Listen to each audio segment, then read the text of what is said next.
Hi, everybody. Welcome back to this week's lecture. It's another lecture on a specific domain of wellness.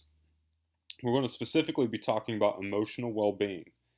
All people have feelings, so it's an excellent week to stop and think about raising your awareness and taking control of how you feel. If we choose not to think about emotions, they might just run wild and wreak havoc. So I hope this lecture helps you reflect on how you typically respond in situations and gives you some tools for how to better manage the way you feel. Now, in keeping with our tradition, this lecture is going to build on what the book has already presented. So, in order to be most successful, study both the lecture as well as the chapter, and I'm sure you'll do great.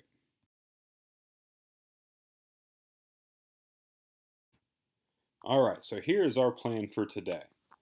First, we really want to talk about the universal nature of emotions and what research has suggested thus far, but we really have to understand how complex all of these different emotions are and how they affect the body.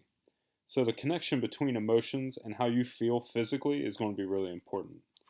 That leads us into talking about what levels of emotional arousal are appropriate and what are probably going to lead to some negative outcomes before we switch and talk about how we're actively going to regulate these emotions and some of the tips that you can use in your day-to-day life to kind of take the wheel and control where these emotions lead you.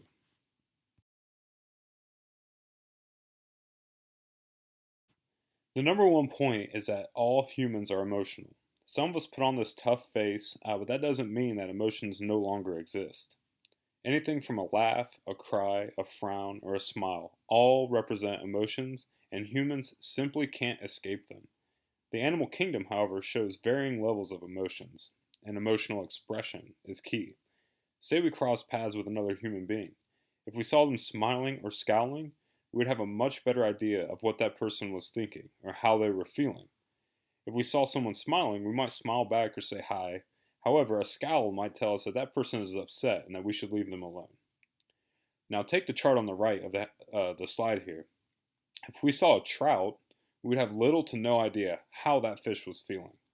Since the beginning of time, we have used these emotions to help us express ourselves to others, and it's been key to our survival. For instance, if we didn't have the emotion of fear, our ability to fight or flight would be inhibited and we would be much more vulnerable to predators. But emotions are a tricky concept. After all, can we really say what an emotion is?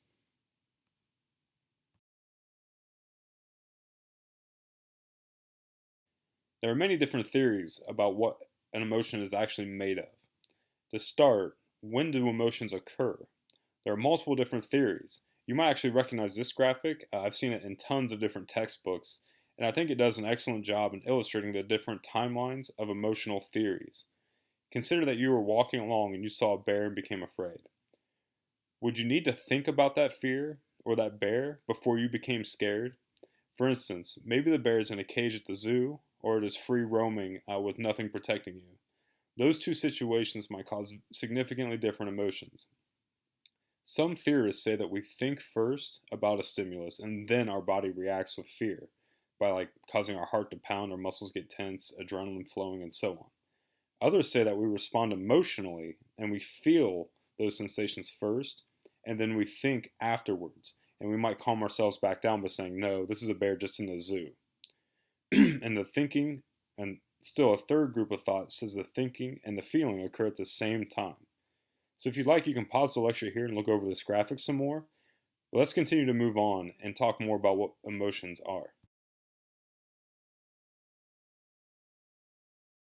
Now, here's a very important point to make here. No matter when these emotions occur, there are many different theories with research suggesting what emotions are. So as you can see here, we have a table of all these different researchers and all the different basic core emotions. There is no single definition of these core emotions. They all have their own levels of research that support them, so it's really hard to know for certain if there are any core emotions at the root of the human experience. Now, there's one theory that we are going to build on, and it's Ekman's, who, as you can see in the chart here, suggests that anger, disgust, fear, joy, sadness, and surprise are the six basic emotions.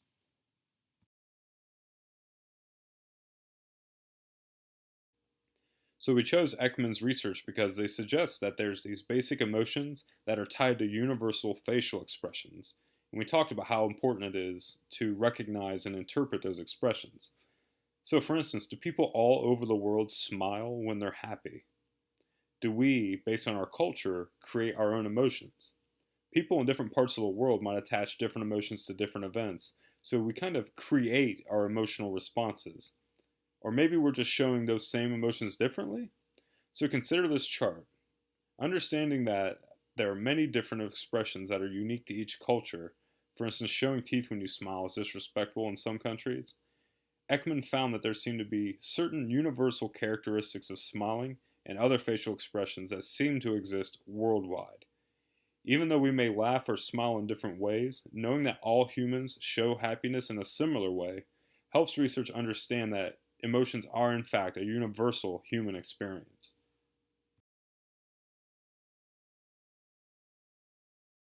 Now, we can't say all of this for certain, and we can't have concrete evidence, but we have a lot of evidence that suggests that these universal expressions exist. Now, once you take the next step, things can get pretty complicated and messy pretty fast. Because having a core of relatively stable emotions doesn't necessarily cover all of the different feelings we might have in our lives. It might be easy to think of those core emotions as kind of like basic colors from art class, and how we can mix those different colors, and then that creates new colors or new feelings that we might have. So these are all shades of emotions that help us understand all of the different complex and unique feelings that we might have during our lives. Feel free to take a second and look at this graph more closely. Otherwise, we'll go ahead and move on.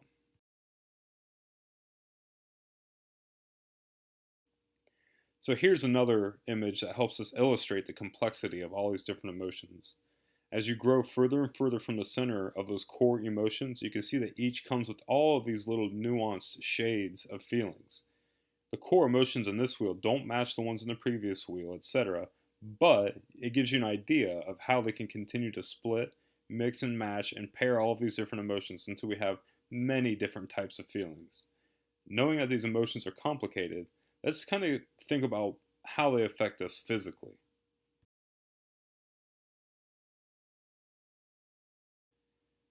Our body is going to react depending on how we feel. For instance, if you think of a time when you were angry, where did you feel the anger? A study of hundreds of individuals asked them to mark on a body where they felt each of these different emotions. The more often a body part was marked, the more it lit up on our chart here. It doesn't seem to be a surprise that when we're angry, our fists might clench up, our breathing might get heavier, our body might be preparing for a fight, and so all those emotions and those feelings center around the chest, the head, and the arms. Versus a time when we felt sad, we might have felt a total loss of sensation in other parts of the body. So this is how certain emotions can lead to headaches, stomach pains, or other bodily aches. It's that bodily tension or the lack of sensation over time that leads to more physical uh, aspects that we actually feel in other parts of the body. So how we feel goes far beyond a thought or an emotion that occurs in our head. It translates directly to how our body reacts and how our body feels.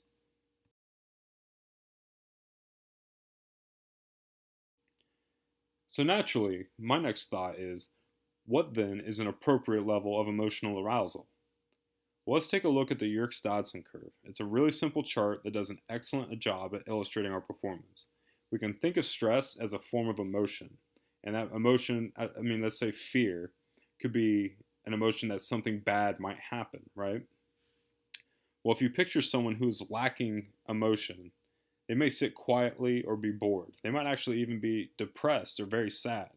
You think about how a little bit of emotional arousal or attention might make us more productive. Think about someone who might put off doing an assignment until like the very last minute, where they think they're going to be more focused and be able to work at like peak performance. That would put them right around the middle range of our graph, where they were experiencing just enough stress to be most motivated. But the problem with procrastinating is that you can easily picture somebody waiting too long, and all of a sudden they're working so much that they can't sleep for a night or two because they're cramming to finish all of this. And that pushes you into a zone where you start experiencing some really negative outcomes. If we had a choice, I don't think any of us would prefer to be in that zone of distress. And that's the main point of today's lecture. We need to pay attention to how our body reacts and feels because there's a certain zone there where it's most appropriate. If we have too little or too much arousal, we can end up either being under functional or in distress. And that again leads us to feeling a lot of negative emotions physically in our body, leading to more cases of illness, etc.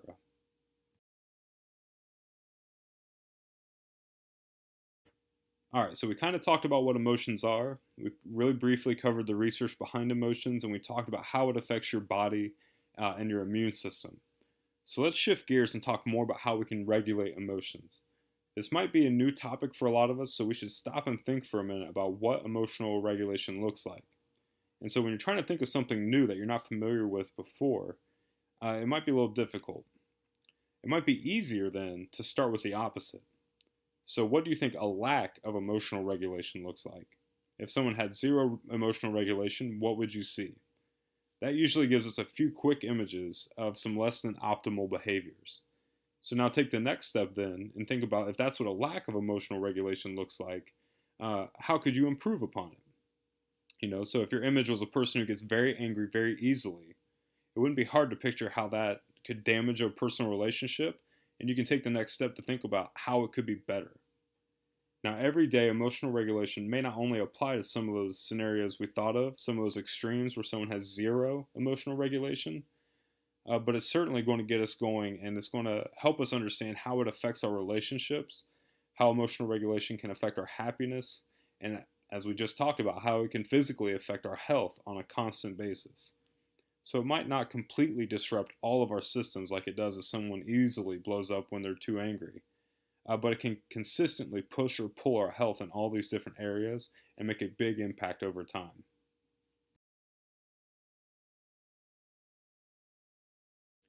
So the book does a really nice job talking about how we can manage our emotions, and so we'll spend a few minutes talking about it here, but I definitely recommend that you review the text and get some more high quality information.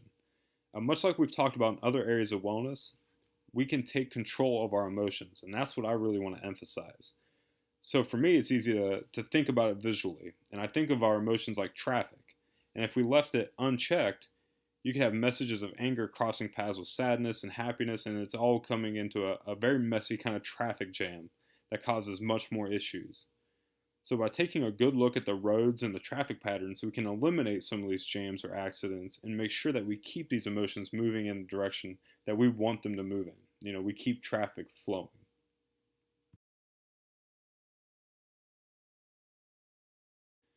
So how do we do that? Which is a really great question, and the answer is going to vary based on each individual. Think of the last time that you might have stopped to think about how you felt. We don't often take the time to do it, but it's very necessary if we're going to make any changes. Just like last week when we talked about cognitions, awareness is key. After all, how can you regulate your emotions if you haven't stopped to think about what they are? When we stop to think about these things, we can understand what specifically works for you and what works for you in different situations. So the steps listed on the right-hand side of the slide are a good guide to follow, and we'll take some time to go through each of these in a bit more detail.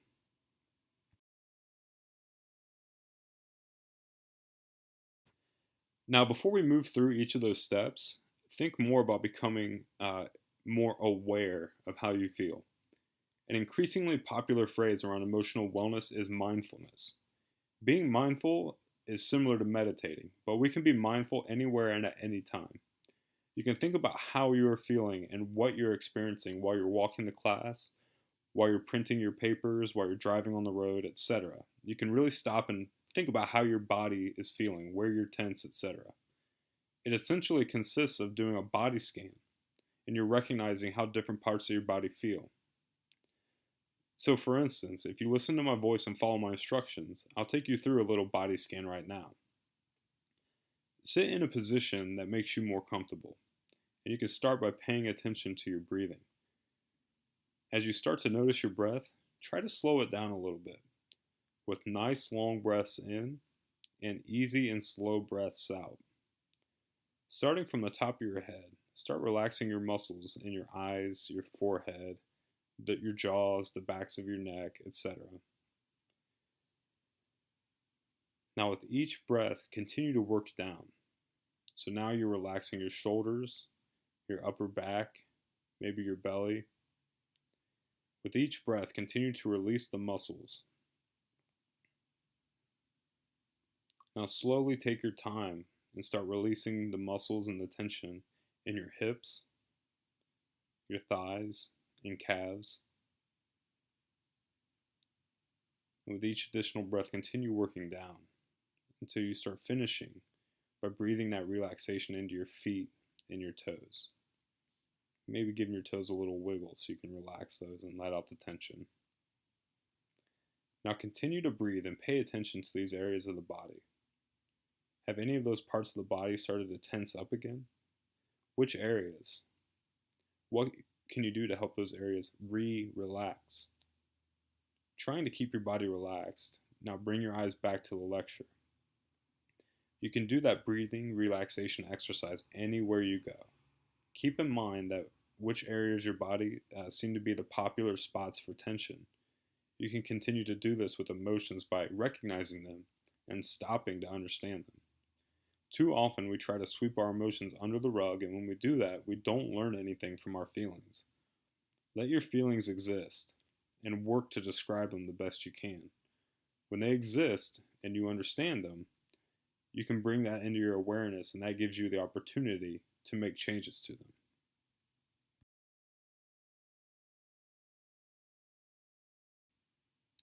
Now keep in mind we only spent about 2 to 3 minutes on that last slide, and we might have spent 2 minutes doing the relaxation exercise.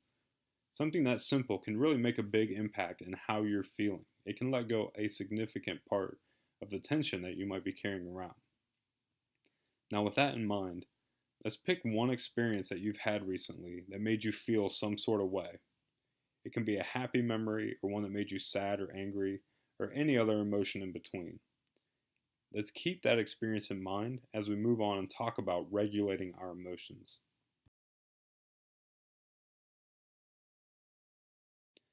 Now let's go through some tips for regulating your emotions using that example you thought of. We'll go through these tips for things we can do before, during, and after certain situations. First, let's start with what we can do before a given situation in order to maintain control over our emotional response.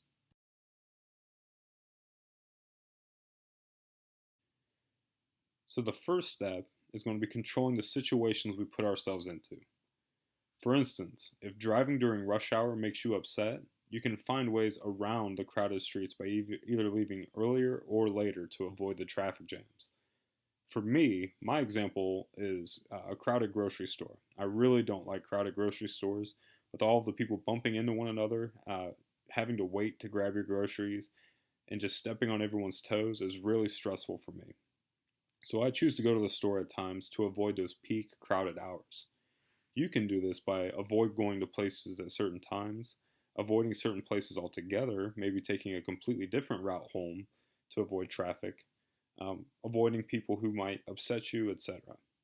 These are all decisions that we make in advance before we need to end up physically in a stressful situation. With the situation you thought of, what is one way you could intentionally change the situation by making a different selection?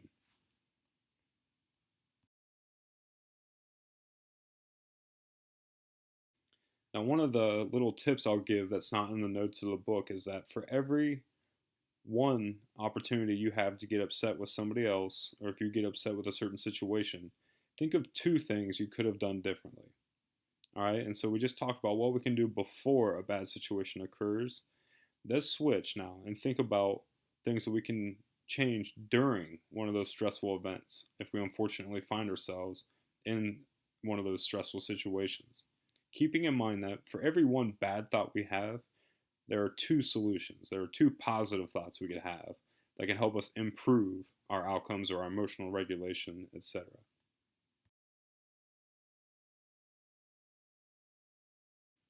All right, so one tactic we might be able to use is to modify the situation. For instance, if I find myself in one of those crowded grocery stores during those peak hours, I can simply go to another store. Or I can go home and come back at a less busy time. Now, what's most likely for me is that I might just go to the far end of the store and start with the less busy aisles first, and then work my way back to the crowded areas, hoping that the crowds had died down. In either case, I can find a way to make that situation less stressful by changing the way I act in it. This works for staying clear of physical places, traffic, other people, etc. And the example you thought of earlier, what is one or maybe even two ways you can modify that situation in order to improve the outcome? These ideas may take some time and effort, but if you give it some thought, you'll be able to brainstorm a few ideas that will help you figure out how you can successfully modify that situation.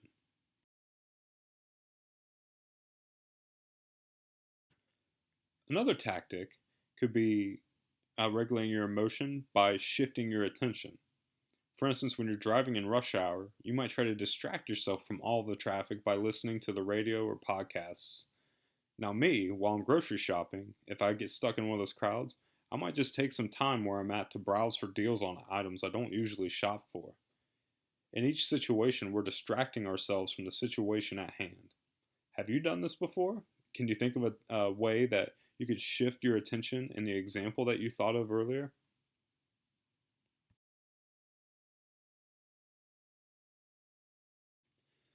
And one of the last tactics that I'll emphasize that we try during a given situation is to choose to have a different attitude about it.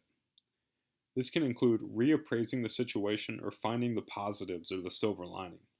To stick with the same example, individuals using this strategy may come to terms with the fact that there's nothing they can do about a traffic jam and choose not to be upset about it. The same might be true about the crowded grocery store. Individuals can simply choose not to be upset or to find and replace those negative upset thoughts with more positive ones like, if I just take my time in the store, I won't be running into as many other shoppers, etc. And how would this technique apply to the example you thought of?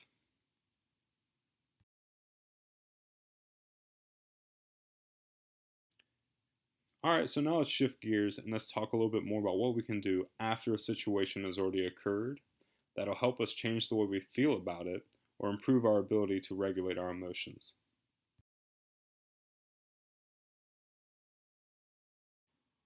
So we might have had different experiences that not only upset us in the moment, but they lingered with us long after that moment had passed.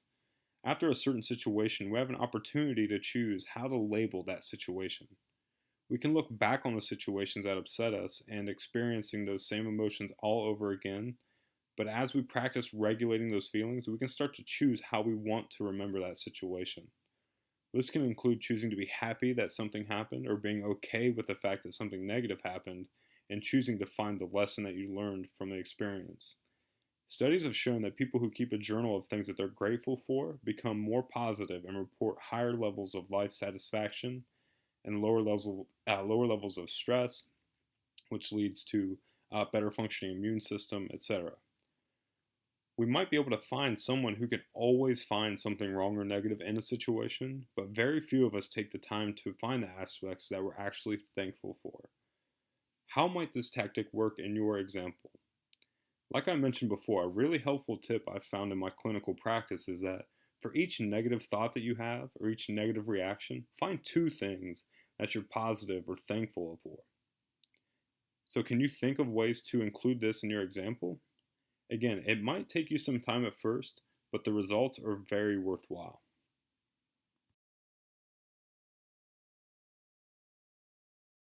Now, we only have a few slides left, but let's take a moment to summarize these strategies. We can find different ways to take control of our emotions. That's the main message here. Each of you had an example while we moved through those strategies, and I used my experiences in the grocery store. Each of those strategies applies differently to each scenario in its own unique way. Each person might also gravitate towards one specific strategy that seems to work better for them. If you take some time to recognize how you're feeling and tell yourself that you don't necessarily have to feel that way, you can start practicing these techniques and make some very impactful changes. Now, giving yourself control of your emotions is a strong sense of self-kindness. It's giving you a break from all the negativity and that emotional burden that you might have been carrying. So let's take a minute and talk about self-compassion or self-kindness and how it impacts this domain.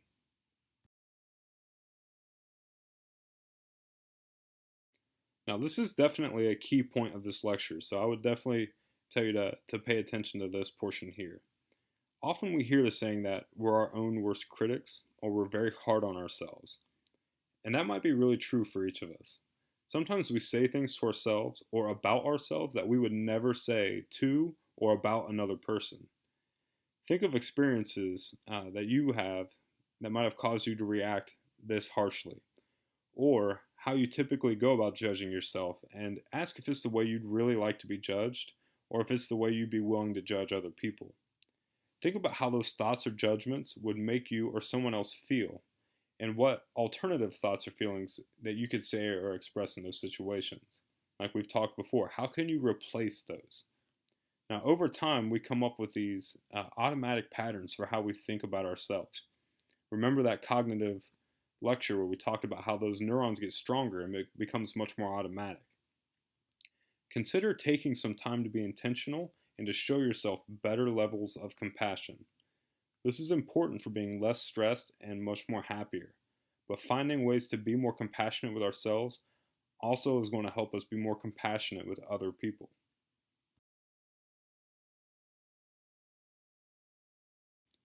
So, to better understand this concept, we can break self compassion down into three different levels. First, you could be kind to yourself, which can also occur after you've already initially had a poor reaction, but later chose to come back and be nicer and relabel things. Another is maintaining a sense of common humanity, where you keep in mind that we're all human and that you would not react this way to others in public, so why react that way to yourself? And finally, we can be very mindful. We talked about mindfulness earlier and that there are a lot of different benefits, but being less harsh on ourselves and being aware of our emotions while we let them exist without trying to hurry and sweep them away can help us be more comfortable in our own skin.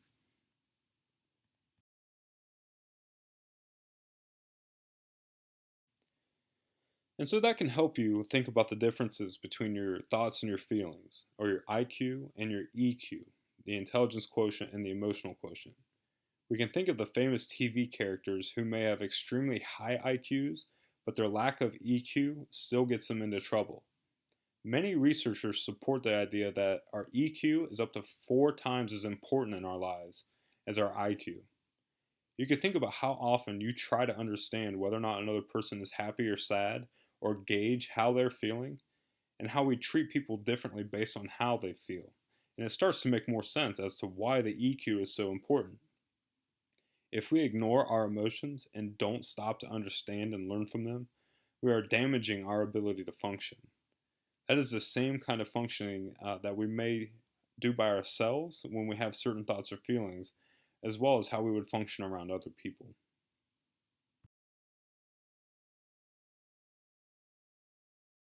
And so here's a nice little chart I'd like to leave everybody with. It's a chart that outlines some of those differences. It compares our social self with our individual self, as well as the differences between recognition and regulation of emotions. If we have the ability to recognize our individual's emotions, we would say we have a level of self awareness, and being self aware is necessary for us to be stable and in control of our emotions, like we've talked about this whole lecture. Now, if we have the same level of recognition on a social level, we would say we have a sense of empathy. That's being able to recognize somebody else's feelings based on how they express them. And to go a step further to really understand how those emotions make that person feel. If we have the ability to regulate our individual emotions, we would say we have a level of self control. It ties back into the strategies we've already discussed. But on a social level, social regulation gives us an ability to influence the feelings of those around us. Not only would you identify an individual's emotion and be very empathic, but you'd be able to say or do things that would influence those feelings in a positive direction. Take a minute to think about each of these. Can you come up with personal examples that would fit into each square? Are there certain areas that you feel like you'd like to improve in? Think about what squares would be your strengths and keep those in mind day to day as you go about improving your emotional well being.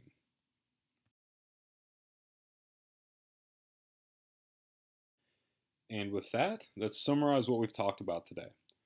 First, it's important to understand that emotions are universal.